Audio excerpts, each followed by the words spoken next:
you very much. Thank you, Seifu. Today's program, as I advertised, we're going to explore, to see, expose the heartlessness of Barrow and his cabal on Gambians.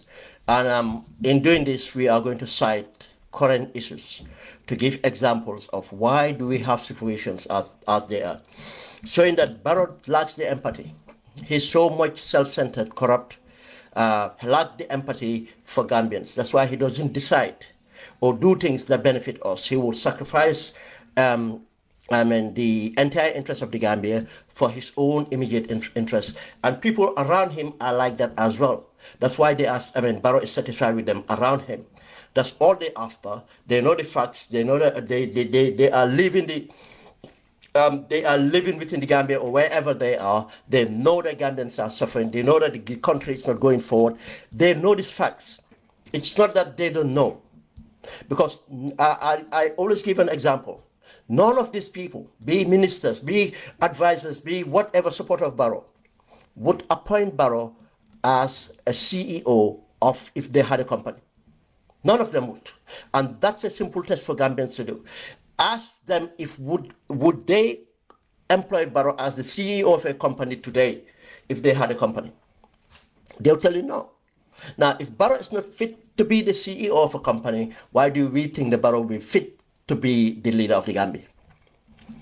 And all of those people around him, I'm going to name names, I'm going to give examples. And these examples are evidence, are out there for people to see.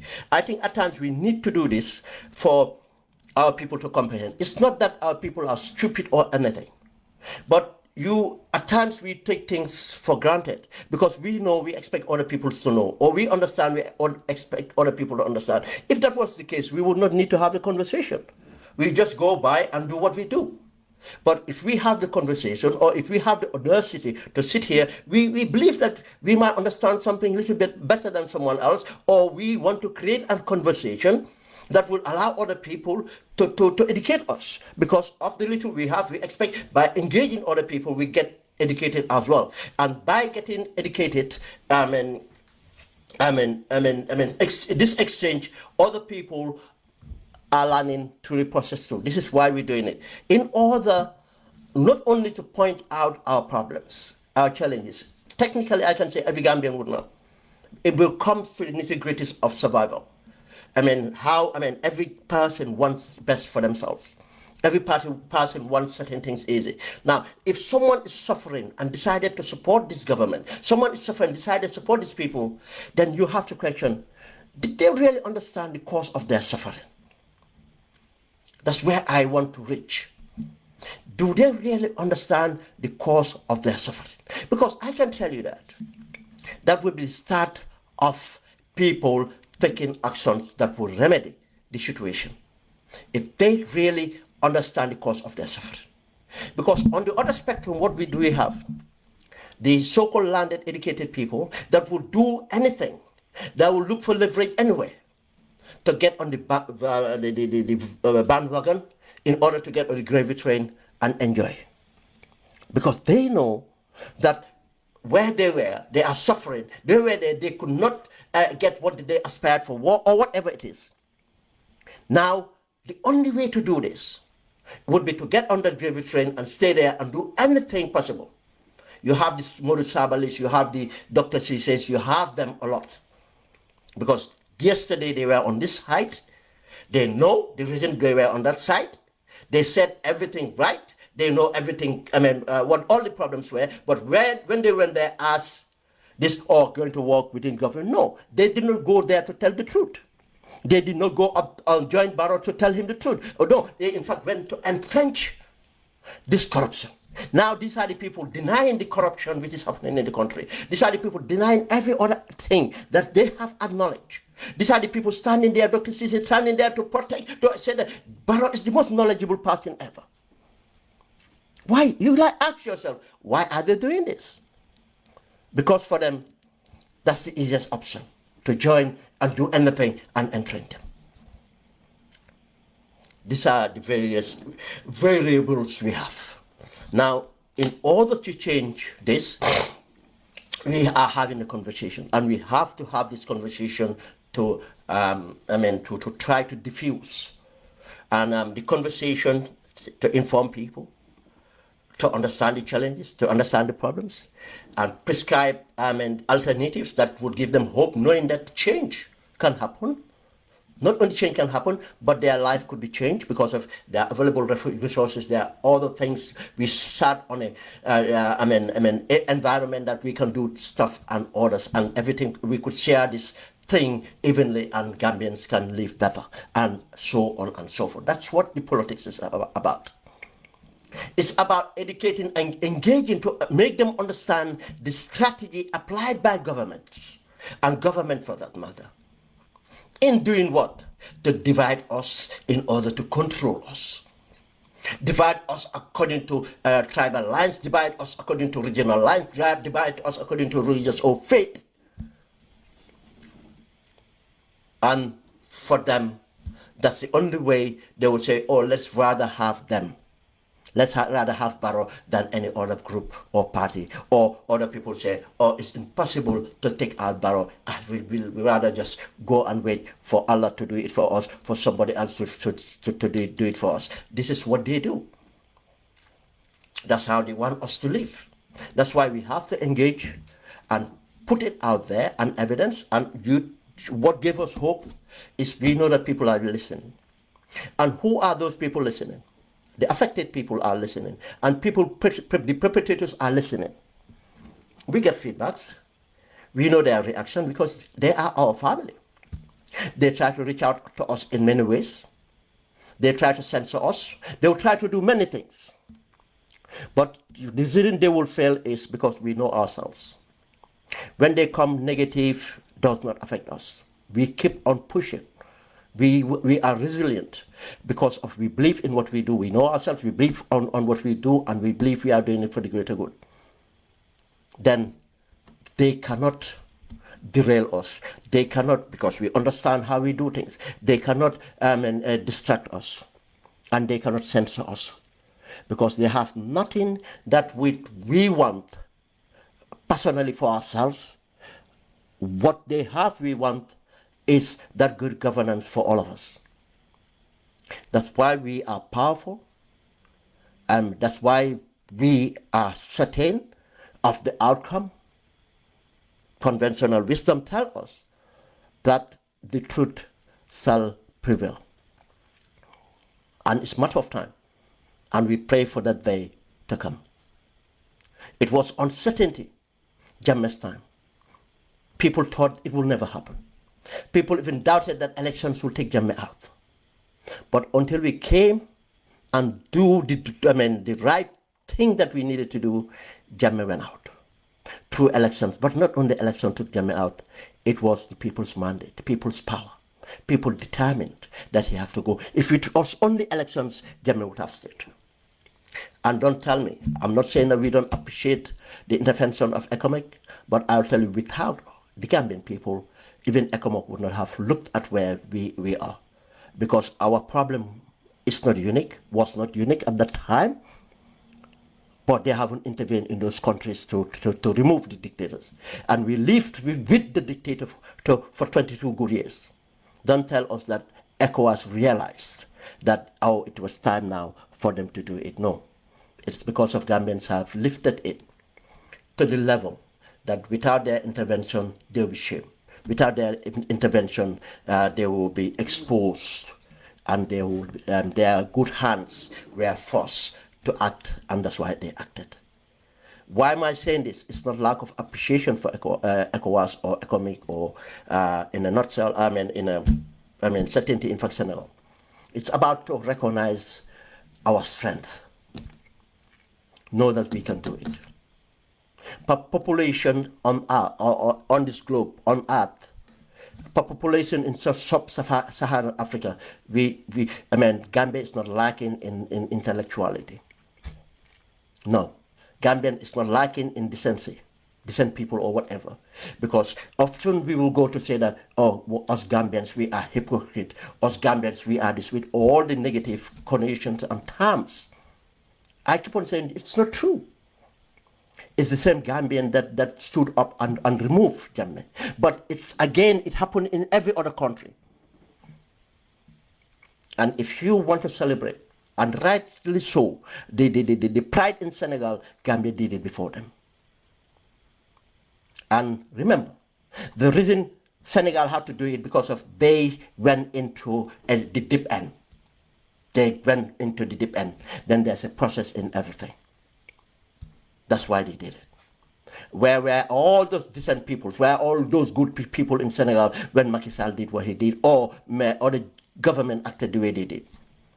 It's at times matter of time. At times it takes courage from a small group of people to start something and believe in themselves. That's why we should constitute that small group. And if I say we should constitute that small group, does not only come through forming a political party. No, I'm calling up for leadership. And that leadership is not only to the politician alone. Because when we did it 2026, it wasn't politicians alone that did it.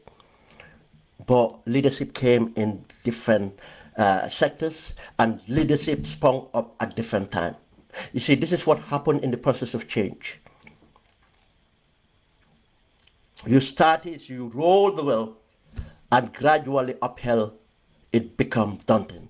But as you, get to the, to the middle, or as you progress, people have hope, and people see the possibilities, and they will come, and before, for you to see the cliff, or the top, the top of the mountain. It's the same as when things goes really bad, and up to this, and the people or the nation get to the edge of the cliff. At times, it's only that time that people should realize and push back forward in order to effect that change.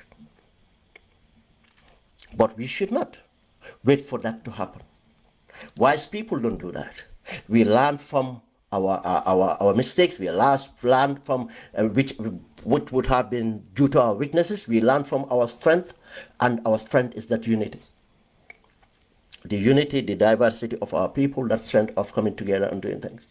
That's what we learn from. We learn from other people's mistakes. We learn from other people's experience and how they do things, and we'll do it. Because life keep on evolving, situations keep on evolving, and we keep on learning and unlearning and doing things to successful. That's where we are today. And if I have to say this before I miss it, because the thought just came to me. But it's an area I'm going to touch later down. Example of that, saying that people comes to, people will be pushed to the cliff and they realize and push back. That's actually what happened in Birkama. It could have happened anywhere else. And I can tell you, the resolution they reached today would have been the resolution reached 10 days, 20 days, a month ago, 2 months ago, 3 months ago. Or from the beginning, from the onset, it would have stopped and they would have done it right. Now, what did it take for now for the police, the operational commander to come and say things? We'll try and touch that. What did it take for the inspector general to come on the ground? And now they changed and decided to do consultations. Now decided to start to consult the council or try to work with the council and so on. Why was not that done at the design stage? Because they have no respect for others, because of their heartlessness, because of their ruthlessness. That's why this program is based on their heartlessness, their lack of empathy.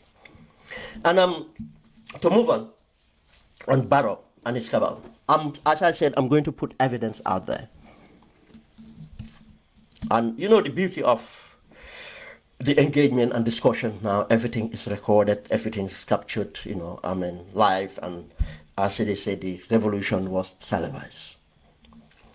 And let's look at people around Barrow today who are mighty powerful, who are the main or principal economic criminals that have hijacked the state, that are now benefiting, and the result of that corruption is, I tell you, that's the catalyst for everything that happened. That's wrong with that country. But what happened is we keep on going for the low-level criminals, and deal with them whilst we leave the bigger criminals up there, and they continue to make us suffer. And until we can manage to control them, we will never control the criminals at the lower end of the chain, because of they are feeding off what is happening from up there. Now, we will look at the big and the small. If you take time and study the business of Mohammed Jah, if you don't even understand business much, go and study the business of Mohammed Jah.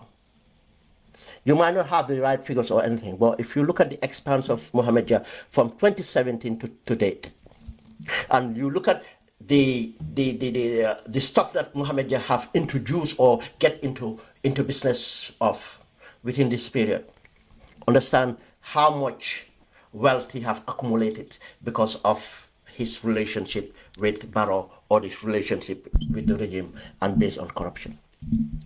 It's not any other innovation that he have done that is geared towards opening a market, growing a market, or inventing anything. It's the same business practice, and mainly now dependent on procurement and getting procurement, and the biggest client for his procurement is government. It's government. In a nutshell, if you look at it properly, you see the growth is based on that. Growth is not based on innovation or anything. It's the opportunity that he have, and that opportunity that he abused. I mean, as I say, we celebrate any Gambian that achieved, and we celebrate and we encourage and we want to empower Gambians to be empowered, Gambians to own the economy, Gambians to be backbone of our economy. But you know what? A turkey does not care what day Christmas is. What he cares about that Christmas comes, if it's on a Monday or on a Sunday, it's the same fate he's going to get. Then Gambians don't really matter, or should be even matter more that it's their own citizen that is slapping them, that is squeezing blood out of their system, because we don't have milk to squeeze from our people. It's only blood they're squeezing. They won't care whether it's a foreigner or this thing. But to even to look at it, you might even say that why my own comrade or my own brother or my own sister or a Gambian citizen is doing these things to us. That should have mattered. This is, as I said in the intro, we know ourselves, and some people will be censored because, hey, you don't want to be called out to say, oh, he's jealous or this. That's not us, because we know that's not true. That's why we are going to say it. We want to see every Gambian prosper, but we don't want to see any Gambian criminal keep on squishing blood out of our systems. And the evidence are there to see the sort of procurement Mohammed Jah have done with Gambia government. From the buses, GTSC, from the OIC contracts, from deals that have been done that Gambians are not aware of, that he is using Ajib Bank like a personal bank, where the central bank is overlooking stuff that as a regulator they should be concerned about, because of who Mohammed Jah is. It's people that understand banking will tell you.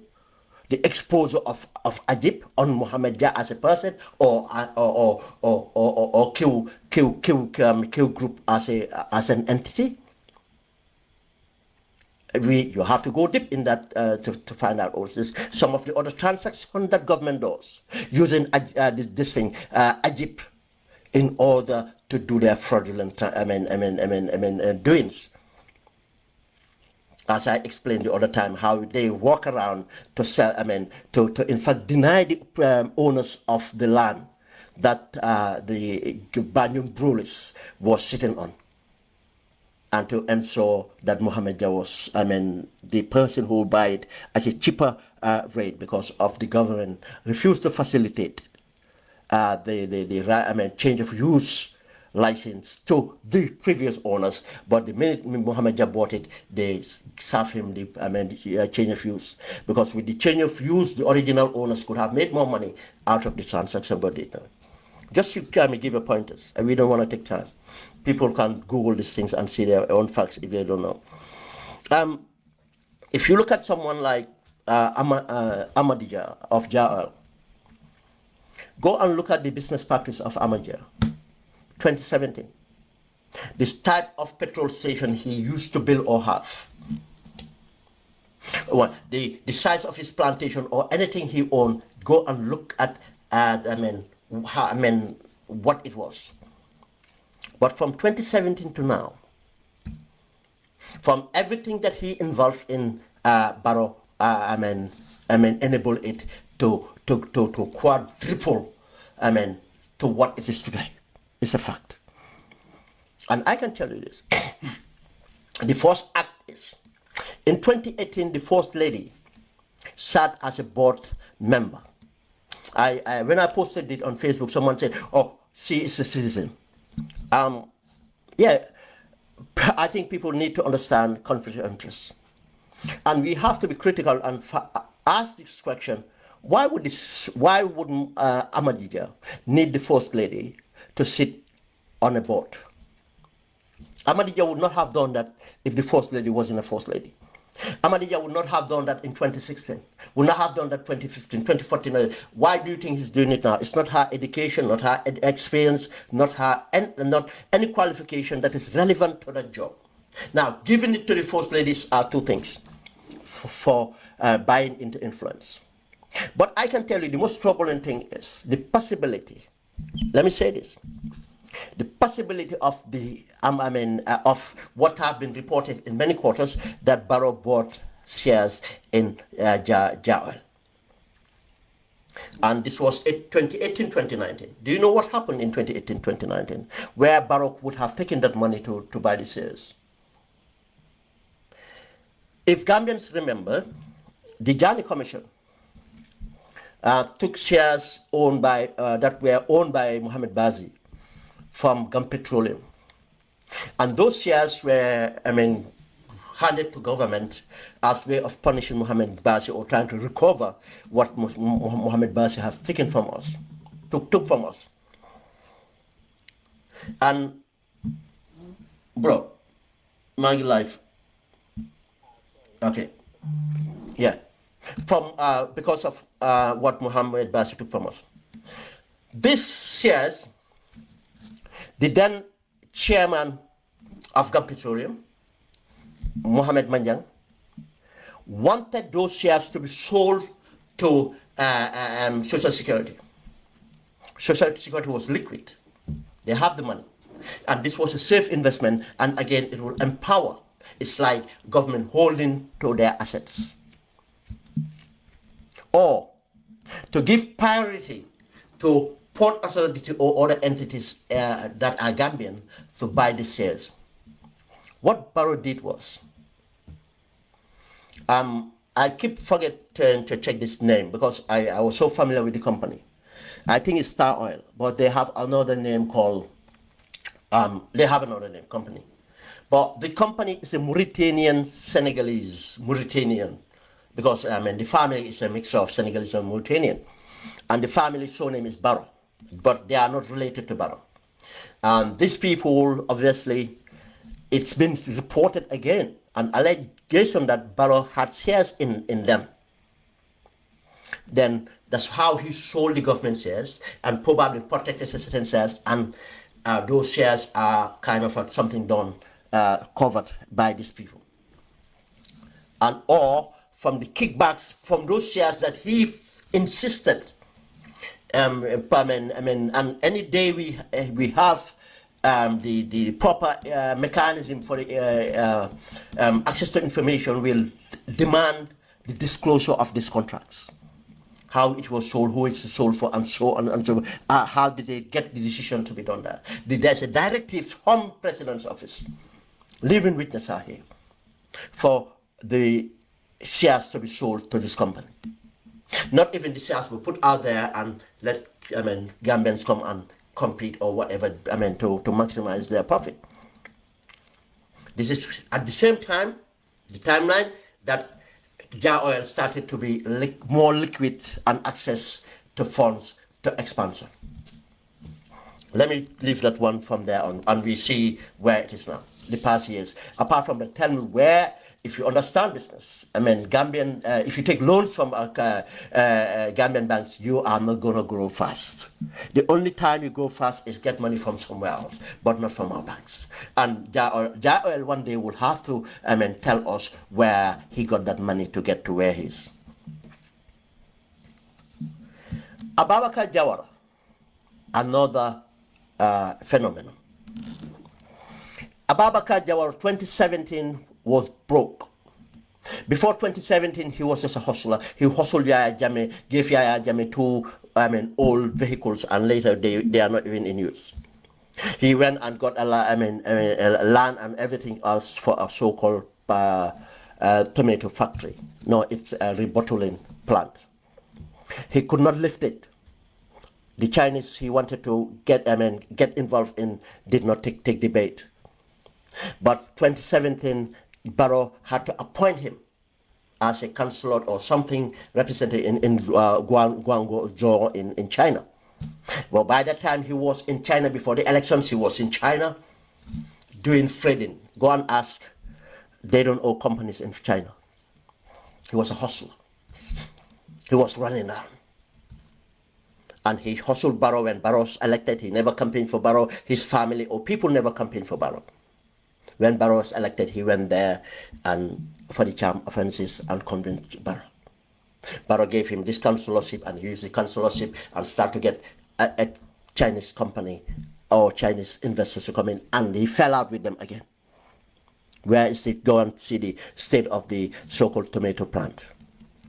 But interesting, exact way Yaya Jammeh managed our minds. The mine in Sanyang area and Batakuku area and so on and so forth. We all know and heard what the Jammeh Commission said. We turn around to hear a company called Gach Mining or Gach, whatever it is. Guess what? It was given to him. Gambian still did not have something clear. And this is where we come and say, what's the point of our parliament? Up to today, it's doesn't, the income or whatever generated is not appearing in our budget. If that does not appear in our budget, that tells you there's a huge corruption practice.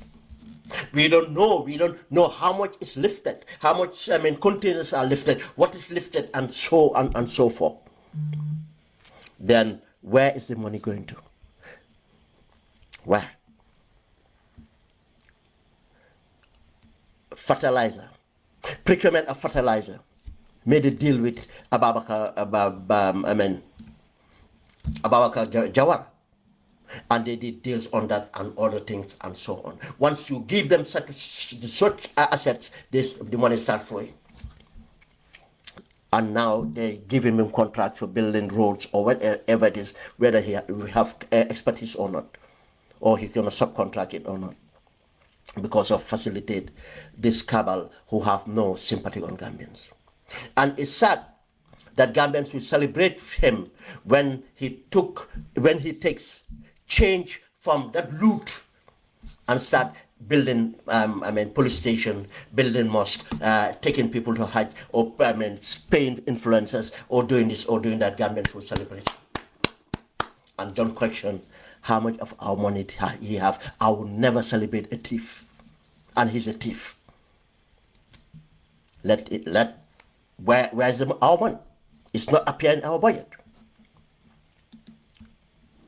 It's not appearing in our budget. And our MPs are quiet. Our Gambian journalists are quiet about that. Because of that's what he does. He buy them out. Ababakar Jawara, a typical example. There's a guy that many Gambians would not know. Unless you are related to them. Unless you are, there are many Gambians we will not know who are part of this cabal, who have enriched themselves from 2016 to now. You only know them if you have business with them or your family, because the way they operate. There's a gentleman called Lamin Sima. Go and ask people. Lamin Sima was working for Social Security and Housing District. Lamin Sima left Social Security because he was being investigated, and the case was referred to the police. A case file was referred to the police in 2018 or 2019 for prosecution. Advised for prosecution because he was selling multiple properties to different people. Guess what? During the investigation, Barrow appointed Lamin Sima as a trade ambassador or such, or goodwill ambassador. Do you know what else Barrow appointed him for? It was that time that the cracks happened in UDP, between UDP and Barrow. Alaji Conte was in charge of a kickback, receiving kickback for Barrow for the car power transaction. Car power at that time, I don't know for now, we are paying 250,000 euros a month to Barrow, or a quarterly, a month or quarterly. I cannot say for definite. I can't keep remembering these things now, but I can tell you the figure. And it goes through then Alaji Conte. When Alaji Conte identified his support for UDP, he was sidelined, and guess who was put on the board or put on to handle this? Lamin Sima. If he is receiving the kickbacks, what comes to him? Lamin Sima, from being a potential criminal, because if he was tried, he likely to be get guilty, because the investigation have got to a level that he had to be let go. He jumped before he was pushed. Files were at the police, but that's where the investigation stopped, because of what Barrow would not allow that to be continued. But now that go and find out how much property Lamin Sima owned since taking up being a Barrow so-called goodwill ambassador, representing me at Car Power, taking the kickbacks. Other companies now he's running. Go and find out. That's what I'm saying. These are facts. Now, you move from there, you have the other politicians. Many politicians today, even small things, even their appearance have changed due to their association with the government. And that, you see, at times corruption, it's not, catching them on the act. It's the evidence of them flaunting and the expenditure or their lifestyle that you have to evaluate to ask the question, where would they have getting this money? There's no other legitimate income they have. The people like Sehu Malo, look at him now. He was in the diaspora, he was in New York. But look at the change, transformation. Even though he's wearing his ill-fitted suits or whatever it is now, he's trying to be sophisticated because of, you think that person would tell you the truth? You think that person would have empathy? You think that person would tell the truth to Barrow? No, they want to stay on that wagon. They will compete, they will do anything to prove their loyalty to Barrow, but not loyalty to Gambian, because their loyalty to Gambian would mean that telling Barrow the truth, and they'll be kicked out. But someone like Citing, I'm not talking about now his appearance now. He's looking like a full grown-up man now, rather than looking like a premature boy then. But not only that. If you know how much Citing is worth now, if Gambians know how much Citing is worth now, I can tell you they will take the streets. They will not wait for elections. And I can tell you facts. Go and look at, within a short period, within when he joined Barrow, 3 years it took him to build, and we all seen what he built in Tangier or around Tangier area. But not only that, at the same time he was building a mansion in the village. You know what it takes to build a mansion in a village? Because most of the things have to be transported. Even the contractor to work in isolation, would have to factor in how much he tried to do the building, rather than walking in Kotu or somewhere, right? Because when he walks in Kotu, he can look after many things, many things. He didn't need to relocate. But probably if he have to go to Charmin or somewhere else, he need to relocate, spend expenditures. He will have to take most of his experts or well-trained, skilled people to pay extra for them to relocate from their family housing and everything else. Within the 3 years, he was doing the same thing. I'm not talking about the vehicles he has. But I can tell you right now, Sidney Njai is investing in America. Sidney Njai came in the UK, and the reason I've never talked about this, we were waiting to see his investments. He had the audacity to seek advice for investments in the UK. And obviously, he was giving advice in the investments in the UK. And because of, when he sought advice, he mentioned something, or that he knew about the First Lady is buying properties in where he didn't understand, or somewhere in North England, and they are converting those properties. It's cheap to buy those properties and so on. How possible he can do that? He was looking at avenue of doing those things. And he was giving advices and other stuff, but he did not turn back to those people. It wasn't one person he asked, but we find out that he didn't turn back to them. But later we find out through investigations, about a couple of weeks ago, I went back to check what's happening. They said, oh, apparently now he's doing it in America. Now, you expect those people to tell you the truth? You expect those people to tell Barrow the truth? You expect those people doing that, knowing that the money and everything they involve taking, or the kickbacks, or wherever it is, being gatekeeper, making sure before all this, they're making all this money. You think if they had empathy, you think they would have done that? You know what does it take to stop you doing these things? It's the decency. Knowing yourself, the decency. That I will not buy that beautiful clothes to give it to my wife because I'm too proud. I love my wife so much. I care about my family so much. Because whenever my wife wore that cloth or shoe or whatever, I'll be looking at her and I will just remind myself what a big thief you are. Not appreciate, I will not able to appreciate my wife because of, I will be reminded that whatever he's wearing is something I've stolen and give it. You will live in a house and you will not sleep because your conscience won't let you to sleep, knowing that this big house and everything beautiful about it, comfortable bed and every condition, regulating the atmosphere whether for it to be warm or cold. You will not able to sleep because of you will feel uncomfortable. Your consent will allow it. People that you were coming into this building, to this house, this property, that the people you see out there suffering and everything else is because of the money you stole driving that vehicle and the abuses you did in order to build that home you're going to. So on and so forth.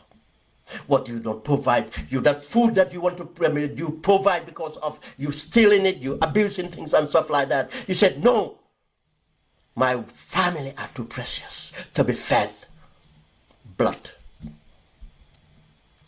That's what will stop you from doing it. That empathy, that conscience, drive you not to be corrupt. It's not whether I'll be caught or not. It's not whether a next government will seize it or not. If you even dare think of, oh, if I take it, if next government is gonna, you are a thief. You have already contemplated it. You have no conscience. You have no integrity, because the integrity is to tell you. You don't even think about whether you get away with it.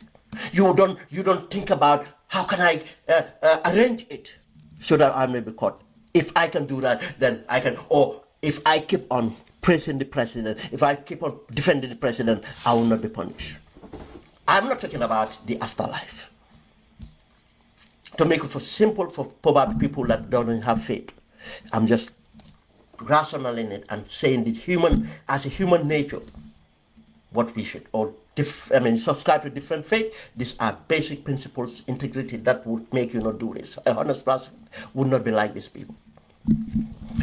As I said, I can call up so many small business people. You see, people like Sabalis, people like Dr. Cisis, because they want a life. Someone like Sabali, he was catapulted to the position of Secretary General, Presidential Advisor, with all his education. He doesn't know how to survive without giving a position. That's why he was suffering.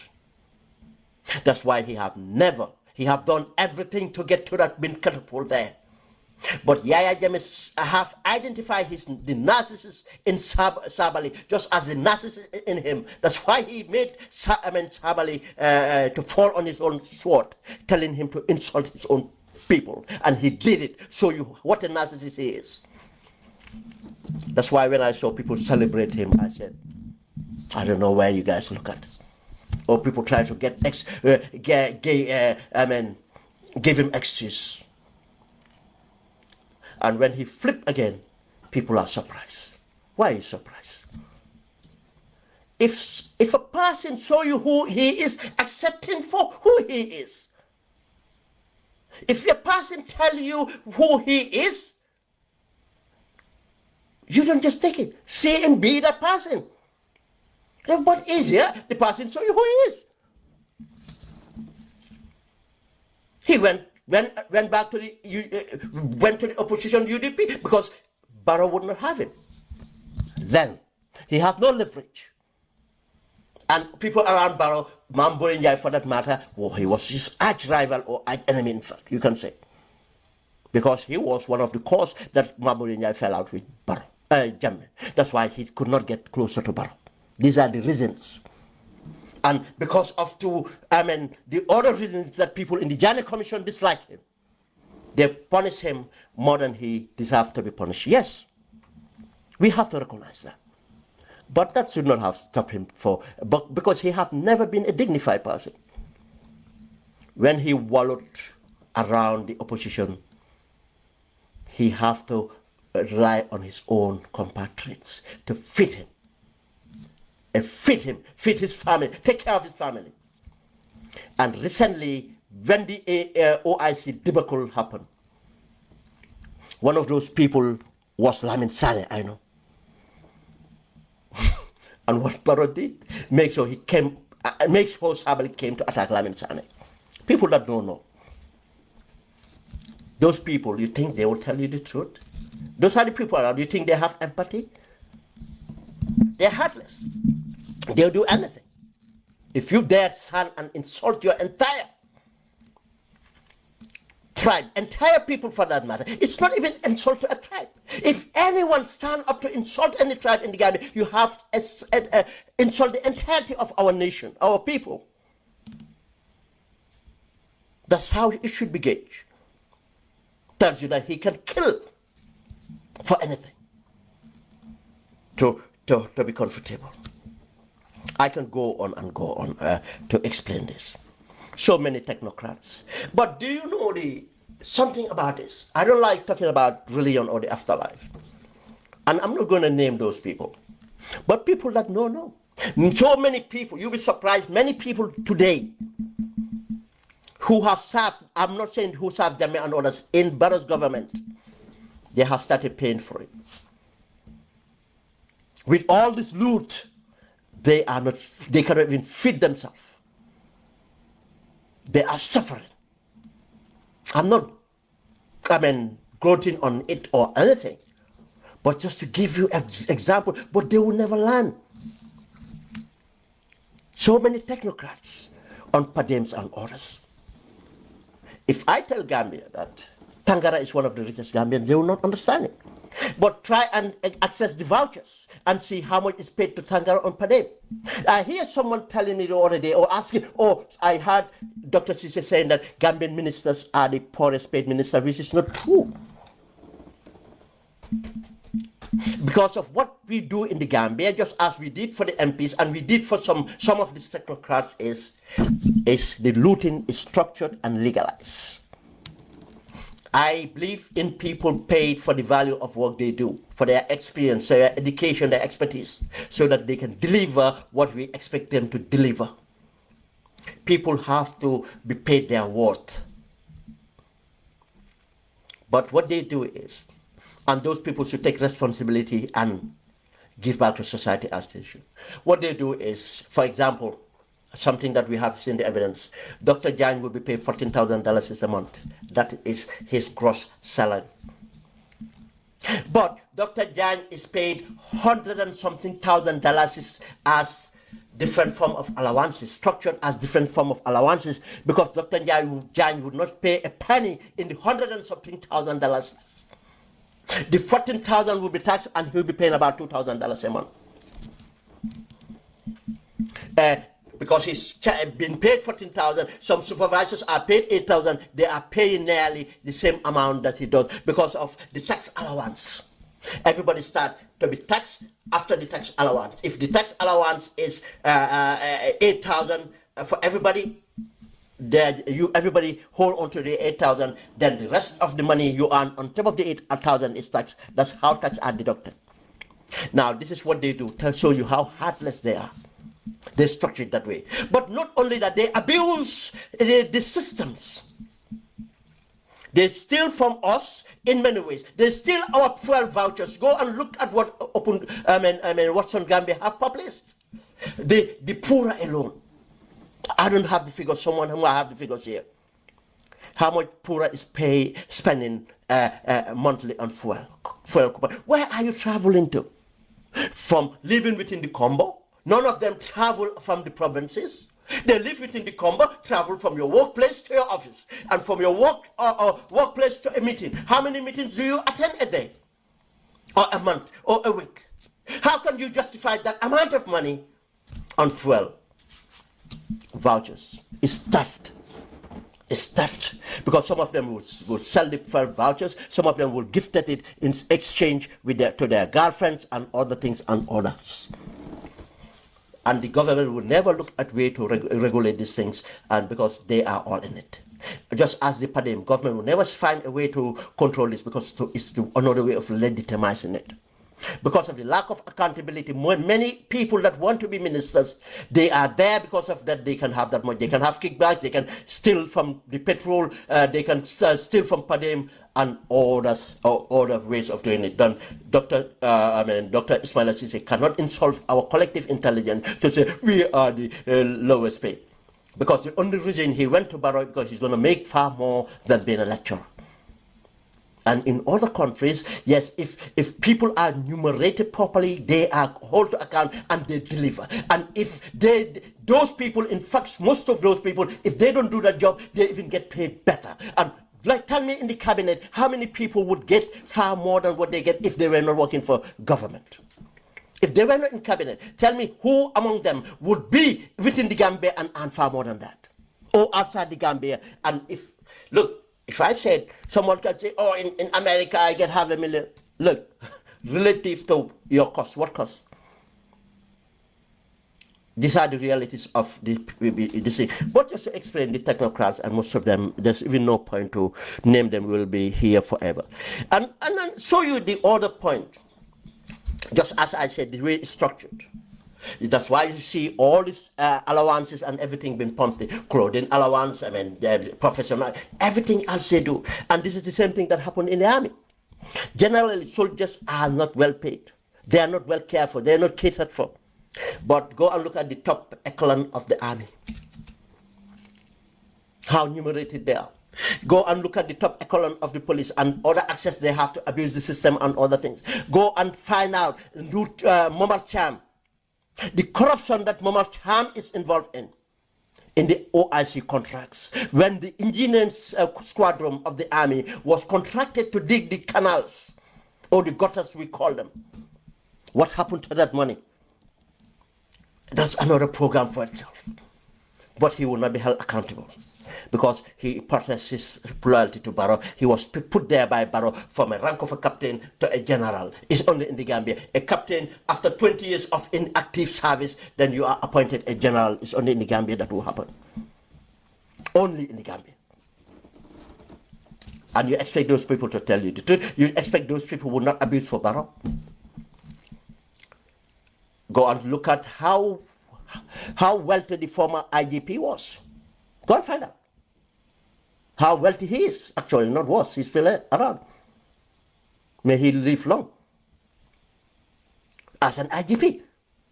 The IGP in Jawaras are poor. IGP in this are real. I mean, I call them are not poor. They live relatively comfortable for benefits and other things they have. But to become rich for serving as an IGP for 4 years, become a rich man, have multiple properties, building story buildings within span of 1 year. You see, span of that tells you how much flow of money coming to you. To build a mansion in 1 year shows you the fun. Go and look at their salaries if they could have done that.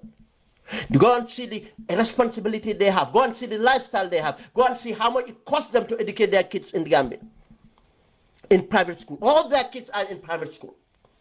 Now, if you look at that lifestyle, kids in private school and all the things you do, other people to take care of and everything else, but you manage to build a mansion within a year. Because of it's a fact, it's out there. The property is out there. People know about the property. The property is everywhere else. You expect that person not to abuse for Barrow. You expect him not to abuse for Barrow. You expect him not to use the police against the opponents of Barrow. You see, when we talk about accountability, I mean, people go and look for the money, thinking it's about the money. No, accountability is not about the money alone. It's about every responsibilities we have, how we discharge them, and how we make sure we are doing it right. And if you come to the other aspect of it, now, this is even more worrying, is the generation wealth they're building. All these people I'm naming are already building generation wealth. You know, in the days, you see, I've not talked about GRA, managing director. Look, I cannot, if I have to, I will have to name the entire assistant. I've not talked about the Ports Authority. Some of these people have properties now in Canada, properties in the UK, properties everywhere else. Do you know what they do? Now they send their children to this. Some of them are sending their children in elementary school in Europe and other things. They're sending their children in boarding school in Europe. Do you know how much it costs annually? Even imagine private school in Gambia, how much it costs. And you think of sending your children in these countries as private education. Now they're starting from elementary level or secondary level or some, I mean, and so on and so forth. That's how much money they have to build. They plan to build a generation wealth. Now, where does money coming from? Tax revenues and other things. The lifestyle they have in the Gambia, the amount of vehicles they have, amount of properties they have, and so-called generosity, they sort of selected individuals, the praise singers, the so-called influencers, buying out, I mean, news outlets during this day. You think only Barrow buy the news outlets? All of these corrupt people buy news outlets. That's why you don't hear about them. This is the challenges we have.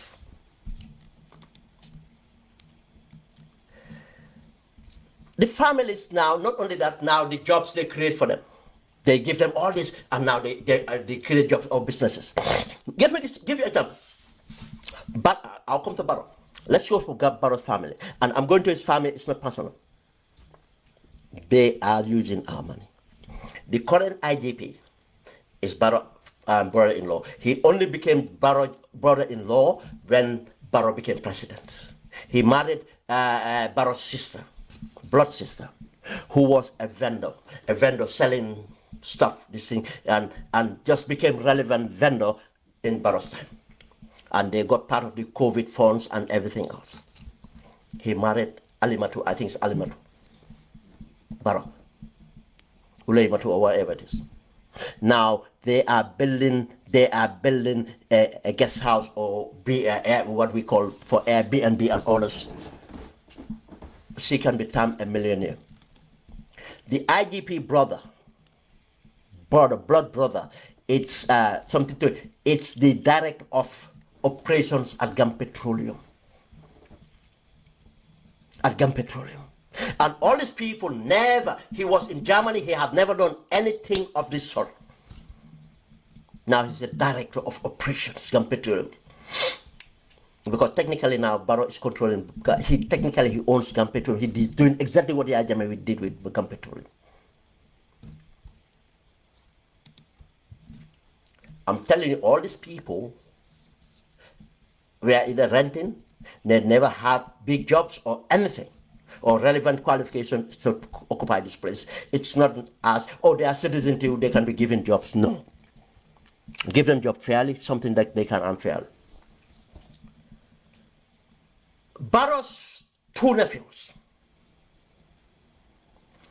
Amadou Sane, Njaga Sane, have been given credit lines from the central bank, from mega bank, technically government banks, to import, to do things.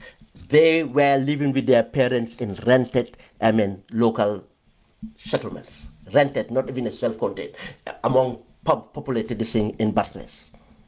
Today they are millionaires because of Barrow is a president. But Gambian youths, we don't see that with Gambian youths. Opportunities are not created for Gambian youths because their parents are not the president or close to the president.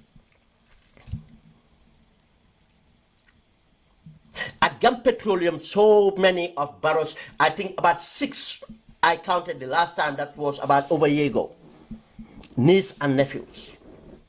And you see, they have different surnames. They belong to different tribes. Then it's not about tribes. It's about nepotism. That's why let us move away from that. These people would knock our heads whilst they taking care of their families. And they will disregard what tribe their family is, because it's their family.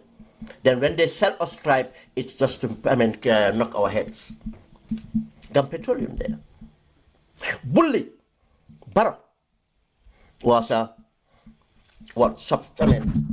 small farmer in the Gambia. I mean, you know what small farmer is in the Gambia, but say he doesn't own technically any property or nothing, absolutely. Bully is a millionaire now. Bully is a millionaire. Tell me which family is transforming that quick in the Gambia. Tell me.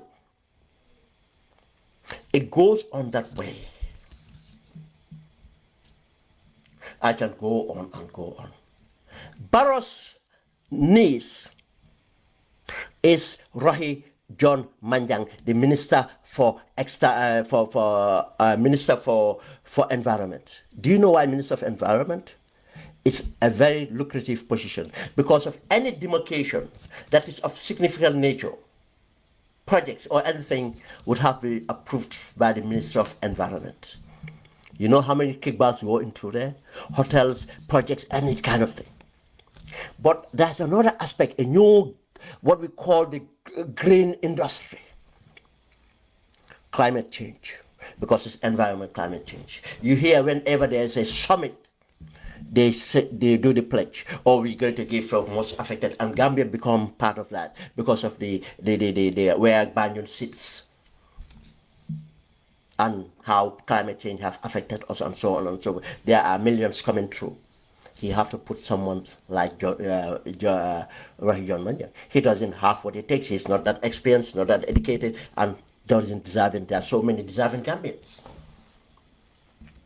Rohi John Manjang's brother, I don't know the name, he's the deputy managing director recently of Gambia Ports Authority. How many directors were in Gambia Port Authority who are qualified to be deputy managing director? How many Gambians are outside of Gambia Ports Authority qualified to be deputy managing directors?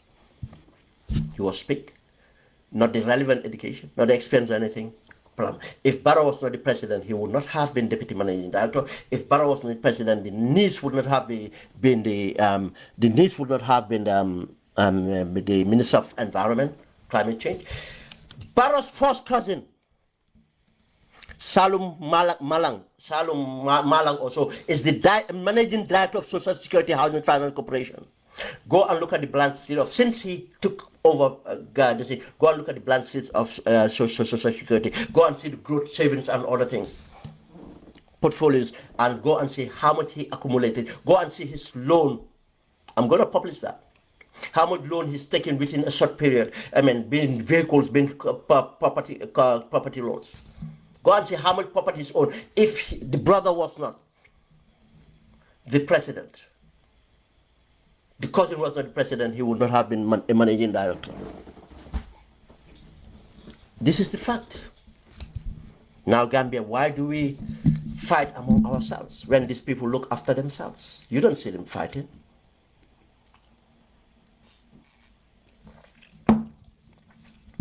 Let's compare these people's life to the wider population. Let's compare. We all know the lack of employment in that country. University students, I mean, school leavers, school dropouts, the list goes on. Tell me any initiative, concrete. We know how much the EU and others have given for job creation, where it is. Nothing, absolutely. They can't account for nothing. This government repeated, and this is the second time they said they're going to create 300,000 jobs. That was time of election. After the elections, how did you hear anything about that again? Just as they did before, you will not hear anything because they have no tangible way of creating jobs. They are looking at ways of taking more loans, and drowning on loans. Now we are at a deficit of 4 billion. How can you create jobs? That all the money you take is for projects that will give you kickbacks, projects that are not strategically placed in order to bring the finances to pay itself off.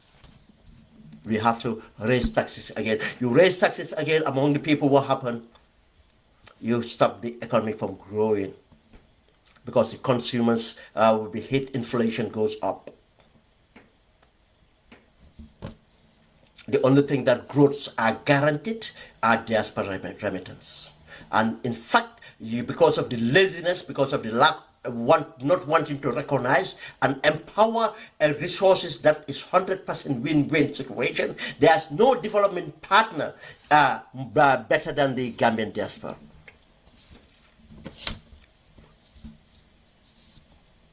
And okay, another brother is Fode Malang, who is head of mission in Qatar. Another cousin. You see what I'm talking about? But again, they don't even, if a government like the Gambia was serious, what we contribute would have been quadrupled, because there are many initiatives that could have been done, and we would have listened. But even they don't want stakeholders that will hold them accountable, stakeholders that they perceive as challenging, they perceive as rivals, they perceive as, if they engage them or empower their positions, what they will be a stumbling block as a political rivalry and so on and so forth. That's then is for us to understand this and to start the fighting and the opposition among the opposition. Let's hold this government accountable. And we can go on. And in different metrics, we have seen when the government have an opportunity of $50 million given through Badia, the scheme. Government went on to make sure that money went to one person alone.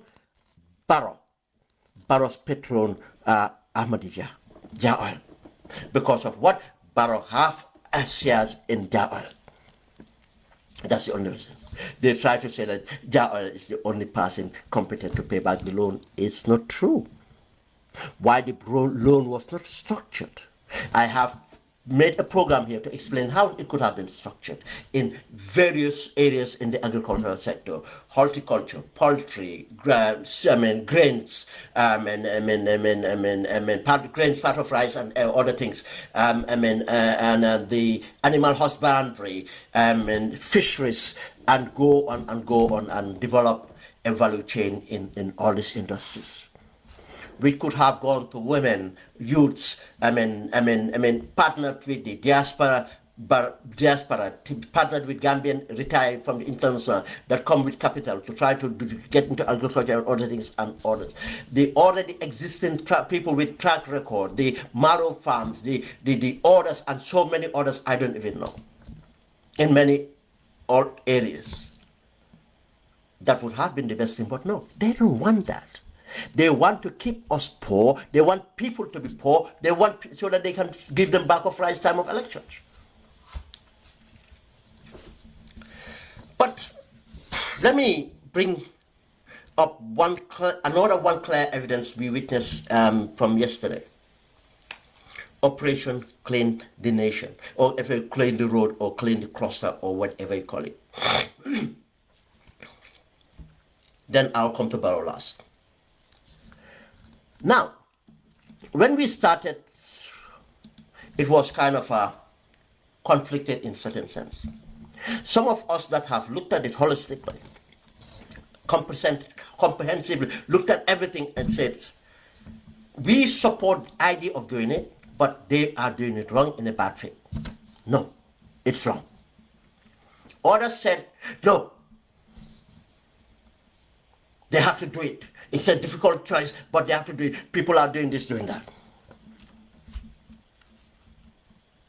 And there are others who just support it because of, for them, anything that us, against Barrow, they have to come against us. Because they are not against Barrow, they are for Barrow, and they are acting as supporters of Barrow, hiding behind political parties, hiding behind being independent. They are for Barrow. Because they have no reason, they are smart enough to know this is not right. Others people were conflicted, they might have not think of it properly. And people who were genuinely conflicted, not think of it properly, I have seen them recently saying that initially I support this idea, but now I think it's wrong. I still support the idea. What I did not support is the implementation, or most of us support is the implementation, how it was implemented, or how it's been implemented. And today, we are vindicated. And not only vindicated, as I said, there's a reason we managed to get this vindication. That's why we engage in the education so that those reasons can always be present so that they can stop the rot before it's too late. Operation Clean the Nation. And what do we see? As we said, it's a reactionary move. It's not something planned holistically. Look into properly, investigate properly. Look at why and if and what probably and what how can be done, and develop a strategy to this. It's not something an exercise that they have given the ownership to the people, which is very important to making something successful, sustainable and successful. They just did something that you do in a dictatorship. Get up and do it. And it always failed. When Buhari came in as a military president, Operation Clean the Nation, Operation Correct Behaviors, start to bring out soldiers with weapons to make sure people join the queue, this. No, it failed. Go and look at what happened in Rwanda. It wasn't forced. It was informed. There was a strategy. Ownership was given. You don't see a single soldier out there. Even people following the president, the soldiers, there are so many of them following the president for his own security, but they don't even wear a uniform. Because, yeah, he's a dictator. But he's a pragmatic dictator that behaves in many ways as a democrat. He know how to window dress this thing. For us, we have to bulldoze because there's no empathy. When you look at this thing, if you look at the empathy, you will see what impact it's going to have on the most vulnerable people in society. Then how would we design this to avoid or minimize this thing? It's something that needs to be done. That's what do we have to do? And that's where you come in to see when you do a consultation, and who do you do the consultation with is the stakeholders. And part of the stakeholders, the greater part, is the municipalities and people that govern those municipalities, people that would be affected directly, people that are governing and in charge of, given the responsibility to control this. The physical planning, that would happen if they have the capacity to design and planning and so on and so forth. Now, if they have done that, why do we perceive that why do we perceive that people would resist to the level that we need soldiers to hold weapons, assault rifles? What the soldiers going to do with assault rifles? If you give soldiers assault rifles, you telling them that they need to use it when necessary. What would make it necessary for Gambian soldiers to shoot on their people? That's what we need to think. Is that a mentality from Jammeh? What would be necessary for Gambian army to go and shoot? Because those assault rifles are not crowd control weapons. They are battle weapons. That's why they call them assault rifles. They are not crowd control weapons. They are not weapons for ceremonial purposes. And so even more evidence is they wear battle-ready outfit.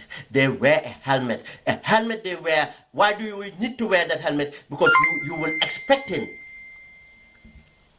people to shoot from afar or from another point to come to you. That's why you wear that thing. But even what informs their appearance, it's not intimidation, it's not tactical.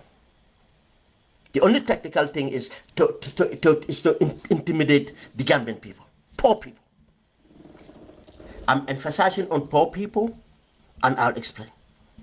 That's what they're doing. Now, battle ready, helmet, weapons, fragment jackets, the assault AK-47 rifle, 7.72. Everything's ready. Camouflage. Who are you going to fight? What do you expect to do? Shoot Gambians? If they have demonstrated resist? We have the PIU. They have to wear the dark glasses. They have to be this thing. They have to get the tall ones. They have to this thing. And my carbon car, just like Peter Pan, running around, thinking that he have been given authority, he have given power, and one thing about that power is to go and maltreat the poor people. Have you watched 3 things about Mane?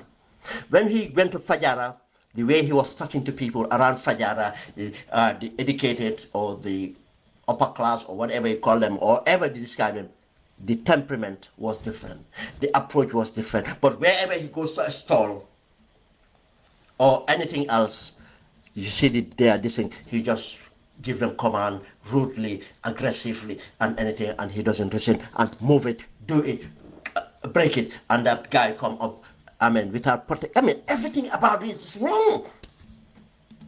Doing it everywhere, and this guy doesn't clear the area. The area is not, coding off, so that anything coming up, they don't even know who is behind the wall. If someone is behind the wall, they don't care about all this. The guy passing doing it is even protecting himself. Soldiers are wearing helmet, think as if they're going to be shot at. But you are not wearing a helmet even to protect yourself. You're not wearing goggles. You're not everything you need to do. And you start the building, knocking it up to some of it, and you leave it like that, and children might come around, playing around, and that wall can fall on them. It never happened. Hope it will never happen. But these are the possibilities. Need that the security, safety of even this thing have not been catered for. The other thing about Mane, and the evidence you see, Mane, when he went to Banjul, he went and sat with the mayor of Banjul, Rahim Aliklo, and disrespected the mayor. I am sent here. I don't care who you are. I don't care this. As if someone provoked him for that. I am going to do this. You do this. My blessings. Who are you? That's an elected person. You are not elected. That's our jurisdiction. That's why people think that He is pumped in order to target the opposition. That's what people think. And it might not be the reason, might be the reason. And people have a reason to believe that. Because the way he spoke to Rahim Malik Lowe. And what Rahim Malik Lowe handled it well. And I can tell you, if it was other people, I'll kick you out of my office. I'll kick you out of my office. I am sent here, I got power, I got this, I got that power. For what? Why do you need to show that arrogance? Why do you need to, talk like that or anything? But if it was designed well, it would have something that they sat down, planned, and everything, and the implementation they implement with the blessings of the government, carry the municipality, and everything else. See him do that. The lack of empathy, you see them go to the markets or around the markets or this thing, women trying to feed themselves, trying to feed their family, trying to do something, an honest living. They just come and bulldoze. They don't even try to, most of these things are movable. You can ask them to move. What it takes, let it take it. But don't be that disrespectful. Don't break things that you don't know how long it will take that person to replace it. Some of these people, if they don't sell for that day, they will not eat for that day. And if they deny to sell in 2 days, they will use the capital or whatever perishable they're selling would perish because they have no means to preserve it. Or if they will end up using the capital, they have to recycle into the business. And when they eat that capital, means that they are out of business now. They have no other way to earn. Some of these people, they don't have husbands, or they have husband are not earning enough to support them, or they have children that need education, that need many other things they take care of. How can you not have empathy to understand this and find a way of doing it? As I said, from the design stage, it was wrong and everything went wrong. But at least if it gets to something, give it a human face. Mane could have done a lot of defense even from every failure that happened. At times, that's what leadership means. You give your task and you look at the task and you use your initiative. You don't need someone out there to tell you. You have a policy, you have a mission, whatever it is, you have to understand what the outcome is.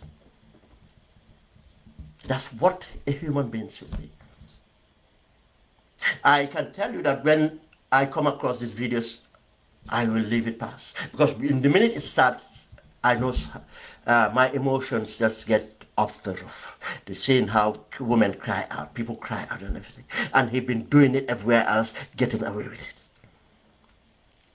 What improvement did it bring? Next minute you move away, somebody else, they move back again. Because they are not criminals, they are not being disrespectful or anything, they are just looking for a living.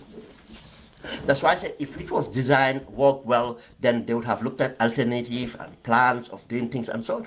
I mean, in Europe there are certain streets, that certain time of this day, certain vehicles are only allowed through the street that time of the day. There are certain streets that are coding off certain days in a week. You go to the famous, if you hear the famous Notting Hill Market, part of it, people think it's like a pop-up. On a certain days you go there, it's certain days, certain hours, you go there, the market is there. Because they're coding of the road and people come out, sell and go. And this is the possessed area of London. You go to where they call the Hoxton Market, it's the same thing. It's one of the most gentrified of London. Hoxton. Google it.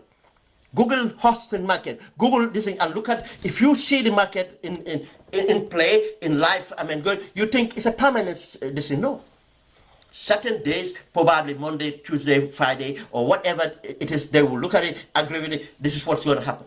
And everybody that travel around there or this thing would know that during this day, this time to that time, from 8 o'clock to 4 o'clock, market opens, and after that, they clear and road, people can use it for whatever. These are all things that can happen. But no consideration. The guy is just pumped up to go and disrespect people because they don't have empathy. Not empathy at all. And I can tell you they have avoided many areas, because if they go to those areas, they will have to break things, and they will not able to walk past it and not break it. Go and find out how many people, areas that they have built outside, but they are not doing it. If they say that they are not looking for, it's not true. It's not true. Now, look at what happened in Birkama. And look at how it's been resolved. Why is it resolved? Why this thing did not happen before? You see, as I said, if there was planning and everything as we expected things to be done, we will never have this confrontation. People will comply, people will do this, and because everything that would have been a problem would have been taken care of from the design, consultation to design, consult, design, implement. And you cannot come and implement without consulting the stakeholders. Prepare them so that they know roles to play, and they tell you the hiccups and everything, challenges. And in the design, then you design and take care of all the thing, put in contingency plans and everything else, and go out there. You don't need the army out there. And yes, you might just need a PIO 2 or 3.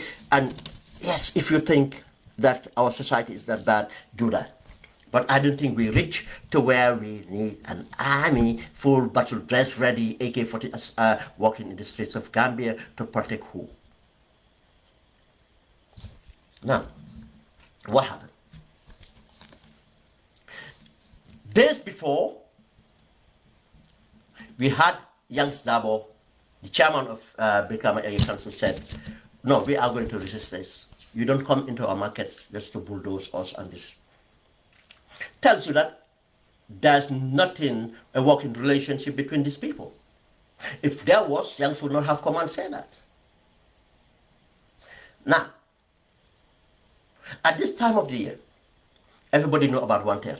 And it's the same people, at the time of the Corite, they talk about suspending the practice, exercise because of one terror. What about this Tubaski? They went in there. A new build road, or where you call it, cement road, or where they call it.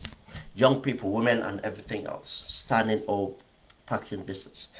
And days before, you came along that other way and did the same thing. Break tables, push people, knock off walls, and everything else. And today you come and up out there. People are desperate. And the councillor responsible for the market, that's his domain. You would not have, you see, in this processes, and so you don't go in there without the blessing, even though you have the authority. You don't have a royal seal. Only agencies with royal seal can go without warrant or without warning or anything else. But this is an exercise that you need compliance, your outcome. You're looking for the good an outcome. Try to work to get that outcome amicably, not confrontationally. You going into the market a day before, or days before, a week before, consult the stakeholders. People are responsible for the market. We are coming to the market, and they will have discourse, and they will have raised this issue to say that, but we are doing the one tell. How can we do this, do that? We negotiate it, and it will work.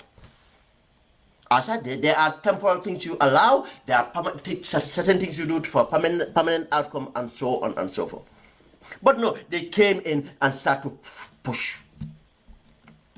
And because of you are given an authority, you abuse that authority. And obviously people resisted. This is for some people, this is the best time of the year. They can make something to able to build up their businesses, sustain it. You want to deny them, disrespect them, bully them, and do anything, they resisted. What did you do? Bring reinforcement to tear gas and everything else. That's what their tax money is being used for, to be abused. Now, after everything, the chairman came down and joined his people. Now, I can tell you one thing. Most people have heard what the operational commander said Pate Jallo, and people have had the IGP came down. Now, I can tell you one thing. I'm not saying that Pate did not think of what he said and said it for himself. But I can tell you one thing for sure. That Pate was sent there to diffuse it. They realized the political capital they have lost. Because it wasn't them against young Stabo. They know that if it was them against young Stabo, they would have persisted. In order, knowing that a section of the community will come and disregard everything else and just make it to be young Stabo arrogant. I'm not saying this is how it should be perceived, that he's arrogant, this thing is young Stabo and the people. And if you want to know that, go to social media. Those people who would have attacked young Stabo would not give him credit today, or they would not have, they are not criticizing the police for the way they handle it or criticizing money. That's why I'm saying that, look, nobody's stupid out here. We know people that hold prejudice and turn around to point to other people that they have prejudice. People that will support Barrow and turn around because of your stance want to make you to belong somewhere else. Go and look at it. The usual suspect, you won't hear them because of they feel that, yeah, they will have nothing to hold young Zabo for. They will have nothing, instead they won't hold they don't want to hold the police for accountable. They will want to hold money accountable. But if the tables were, regardless of what happened, that young Zabo was the one at the forefront, and he's have been perceived or seen or anything else, they will come out. But the reason that's why the government sent party, the command, this thing to escalate, said all those things. I know people are criticized for saying that his party is my party is the police. It's not a figure of speech, but that's his mindset. It's just expose his mindset. That's why I said we need reforms. Expose his mindset. But again, now they agreed, knowing that, I don't know whether they admitted wrong, but Mane is still trying to justify. But look at him after. Now, I think he seems as he's ashamed now that it did not turn out. They did not come and just support him. You just say, but if he has sense, or if he has friends or family, I hope they'll tell him, you don't want to be remembered this way.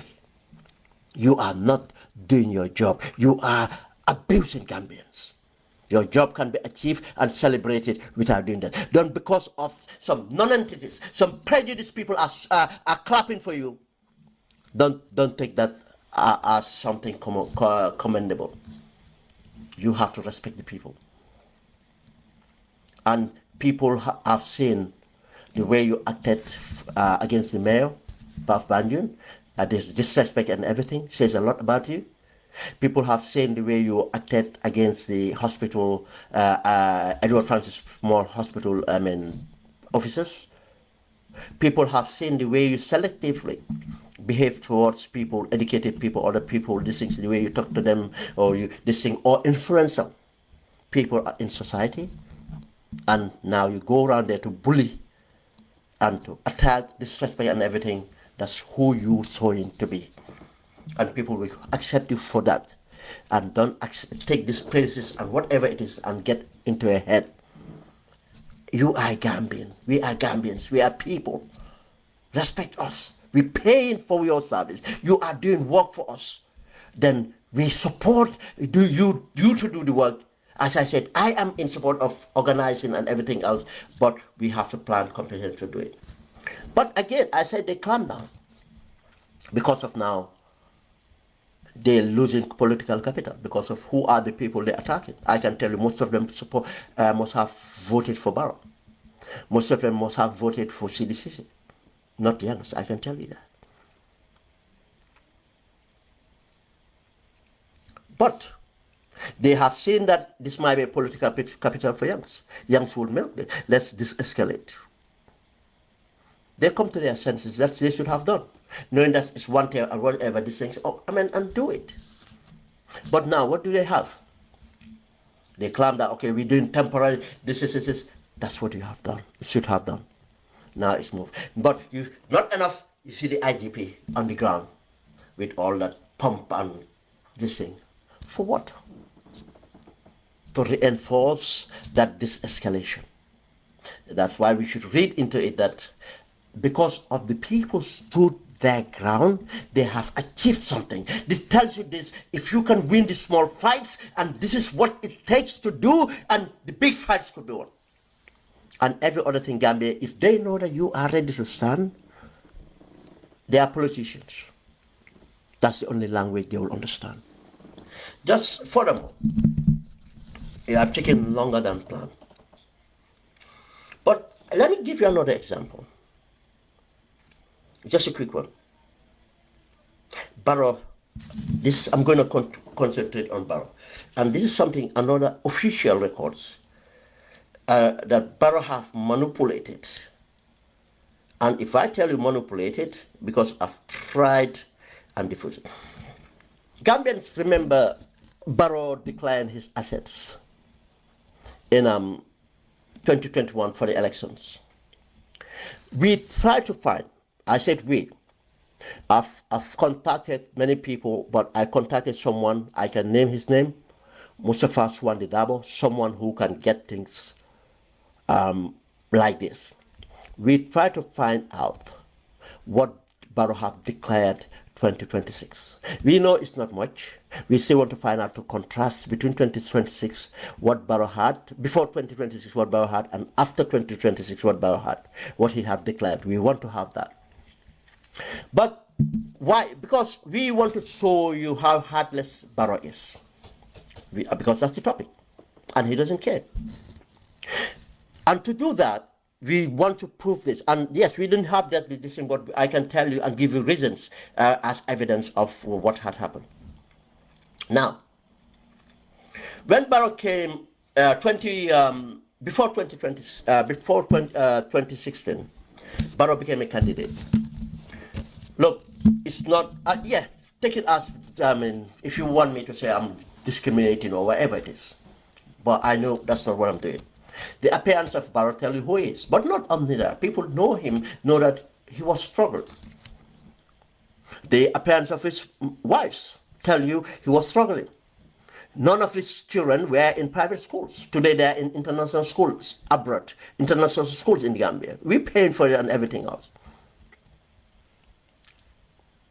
But before that, he cannot afford all these things. But we know some of the properties he had or not have. Because he have declared properties we know he never had before he became president. We know that the properties dates he put there are not true, are fabricated. And there's a reason that's why we cannot find this document of what he declared before. Now, Barrow said that a property is in Yarambamba acquired in 2004 worth 2 million. Yes, he was in Yarambamba. That's the main property we know before. He lived. But when he moved from Serkunda, that's the main property he needed. Again, I'm not going to get into this. He declared that he owns it 2004. Might be true. But some people have alleged that property was actually owned by Pa Bojang, and Pa Bojang had whatever, put it on Barrow, with Barrow. Oh, there's something there. But let's not leave it. Let's give him that one property. He said a property in Tough Gardens acquired in 2026 worth 5 million. That's not true. Barrow did not acquire that property in 2026. Elections were held the 1st of December. Barrow moved to the property probably end of December. That's end of 2026. When he moved into that property, he did not buy the property because he had no means to buy the property. 2027, the properties change hands to Barrow. The date should be 2027. And Barrow should tell us in 2027, as he come into president, how he did automatically able to acquire that property. Was it in gratitude for something else, or he paid for it in any other way? He said a property in Old Unum acquired in 2007 worth 1.8 million. Probably. Because in those days you can have land that You just let him in fence, and now you can reclaim it and have it as a property. A property in Talending acquired in 2026 is not true. The property is that where the office is built, it was acquired probably after 2026. 2026 was December. He didn't have the money. It's 2017 earliest, but the property was built toward that much in 2028, 29, 2020. We have witnessed that. A property in Makamakunda is bad place, built in 2018, worth 15 million. Probably worth more than that. That's a very expensive building. We know that. He got that when he became president. Manjum building along Kongosila Road acquired in 2015 worth 1.8 million. I don't know which building that is, but we know the Manjung office we had. I don't think it was even his by then. It was something he rented, and we see that rent would have not even be more than $500 a month. Manjum, a land in Tujara acquired in 2014 worth 250,000 probably. A land in Jambur acquired in 2015 worth 200,000. The Gambian leader also declared his bank balance with Guaranteed Trust Bank with the savings account having to 12.4 million, while in business account holding 8.4 million. He has a bank balance of 74,603 at Zenith Bank, 117,000 at Mega Bank. There are no details to when the monies are deposited, which makes it difficult to ascertain. And so this is from Malijan anyway. This is from Malijan, what was reported at the time of elections. But again, we can read all this. What I can tell you, Barrow is not telling you the truth. He have not declared all his assets at that time.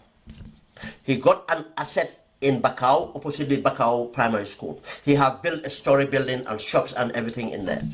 That asset, Barrow was looking after the asset. I know the owner of that asset, the compound. He was looking after it, collecting rent for that person. When he became president in 2018, he technically forced the hands of that man, paying him above market price that he wants that property for whatever sentimental value these things, and he paid that much, and within months that building was built. It's right at Bakau. It's not declared during this time of election, and there are so many other properties. But do you realize something? That's why I said don't go by what the IEC gives you. It's just declared. Nobody challenged it. Just as Malijan highlighted here, the deposit dates are not been. They don't know. But I can tell the deposit dates are when he became a president. If you know the other properties, amount of properties Barrow owns are many, and some of them are what properties? In the name of his wife and family members. So many of them. So many. For instance, almost 8 or 12 million paid for a property in Fajara, and that property rebuilt, completely demolished and rebuilt, and service apartments now. How much was built, these things, in the name of the First Lady? There are so many. Then tells you with all this money, again, we find out that he stole. This is not about land exchange or land allocation. It's not a land. It's a property. It's a property almost a century old. During the colonial days that we transferred to Gambia government after. It's the residence of the for the chief justices. The chief justices are a leader of the judiciary and an arm of our government. Need to live in a secure, prestigious this thing for reminiscent to what the executive is. But no, he took that. He took that. That property is probably more than $1 million or more. That's how much properties are around there. It's crazy. I don't even call the number because I know people who are interested in properties around there. Some were talking about $5 million. That's how crazy it is. That property is a huge money.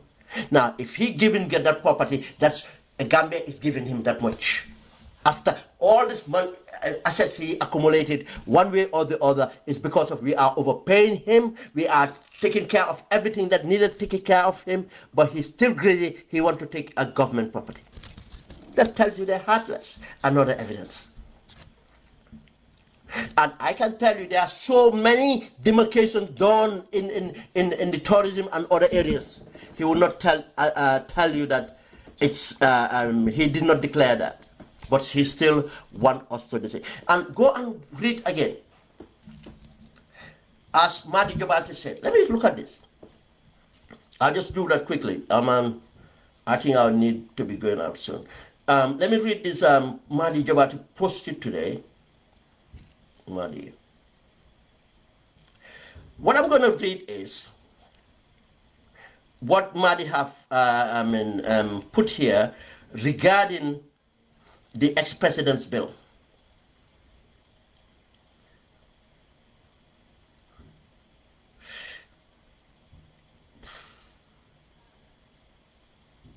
Okay. This person have amended. Show you how heartless it is. With all this money, millions and millions he accumulated, everything else, he put on emergency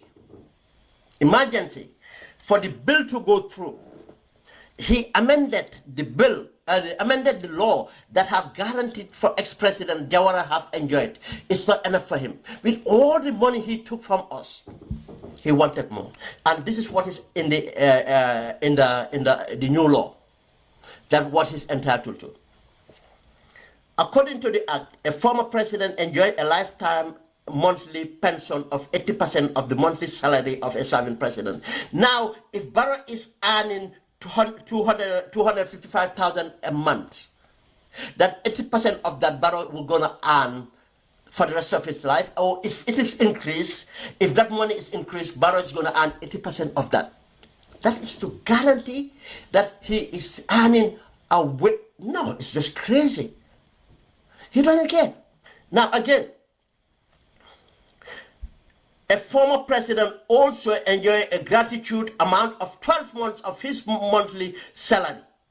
Now it's like if he retires, we have to pay him a bulk lump sum of 12 months of his salary. That is 255,000 by 12. How many million? Why does he need this money? When Gambians going to feed themselves? Why does he need this money? Again,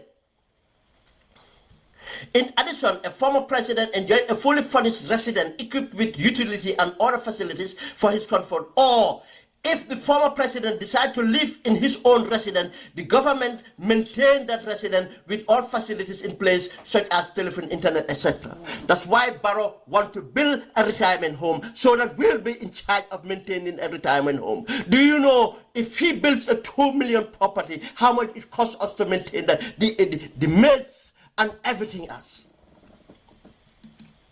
Maid and everything else. He wants a palace, another palace.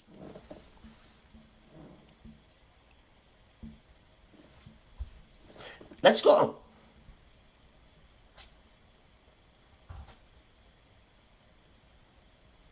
Let's go on. Now, the act also is so generous that if that it also provides cooks, housekeepers, and gardeners just to serve the former president, as well as provide him health insurance for him, his wives, to enjoy treatment abroad. A former president also enjoyed vehicles with fuel and drivers provided by the government, as well as having a full funded vacation anywhere in the world, not to mention the fact that a former president's wife or husband is also paid. This and many more are what waiting President Barrow when he is no more a president. Can you imagine that? Yes, if I made a mistake on the dates, I mean 2016, 2018, I'm really tired, probably. Thank you very much, Auntie Louise Edwards. Just imagine that money. He is asking for all this. Now, meantime, The president currently enjoys a monthly salary of 255,000 or 3 million per annum, from which he could buy land and his own if he does not have one already. So many as he is a president. Now we all know he have declared the amount of land he owns. Why does the government want to come and say that he is entitled to land? No, the Land Act said that you are entitled to a land as a citizen to apply, but have to assess, and the assessment have to determine that you didn't own any other land, not any other land. That's the assessment, and if you go by the assessment, then he's not entitled, because you cannot have double allocation, or you cannot be allocated a land and others don't have. Why would he be different then? Why should be allocated a land? You see, he's a thief. That's theft. Government have admitted theft. He should return that land then. But can you imagine that? I cannot remember the salary of Jammeh, but it's far less than 255,000, because Barrow have increased his salary by now by almost 80% since he became president. 80% increase. Now he's earning 255,000. That's about 3 million per annum salary. He doesn't pay for food. He doesn't pay for where he lives. He doesn't pay for what he wears. He doesn't pay for hospital. He doesn't pay for his children's food. He doesn't pay for children. He doesn't pay for anything. He doesn't pay for dental. He doesn't pay for hospital. He doesn't pay for travel. He doesn't pay for food. He doesn't pay for nothing. And if he travels, we pay him per day. And this person still want to, us to give him more money. Wants us to give him a property worth millions. Why? That tells you they're not heartless. That's why I say they're not heartless. But let me tell you another thing. Finally, the corruption that Barrow is engaged in, I explained about the car power, how he's getting kickbacks. But do you know many aspects of NAWEC operations, Barrow is getting kickbacks, because the people that getting the contracts are given kickbacks to Barrow. From the petrol delivery, from the spare parts, and almost every other thing, he's getting kickbacks. That's why the money given by the Saudis for the OIC disappeared, 32 million. They cannot account for it. It disappeared to Barrow. That's why these MD who have failed have been promoted to become the Minister of Energy. It's interesting for someone who failed to deliver have been promoted to Energy Minister, because of he wants to control that position as well. We all know the kickbacks from the OIC contracts, from the Mohammedia vehicles, the contracts given to branding for the Senegalese companies and others for the constructions of roads and everything else.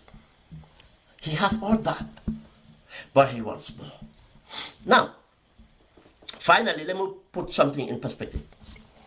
The Gambia oil exploration, I'm not saying that, look, this is what's happening here. I will do a program on this. We have not seen any improvement since Barrow came to power. It's over 7 years. But the government doesn't even talk about oil exploration. And look, don't put it beyond Barrow that he has been manipulated because of his incompetence and got, bored out and make sure Gambia would not realize its potential or realize anything from its prospects. There are many interests in oil exploration. There's a dark politics in it. And as far as we know, it does not make sense that Senegal prospects. Everywhere Senegal have a prospect, apart from the end of Mauritania, anywhere around this end, this what we call the Salum Delta, if you understand the geology studies will tell you what?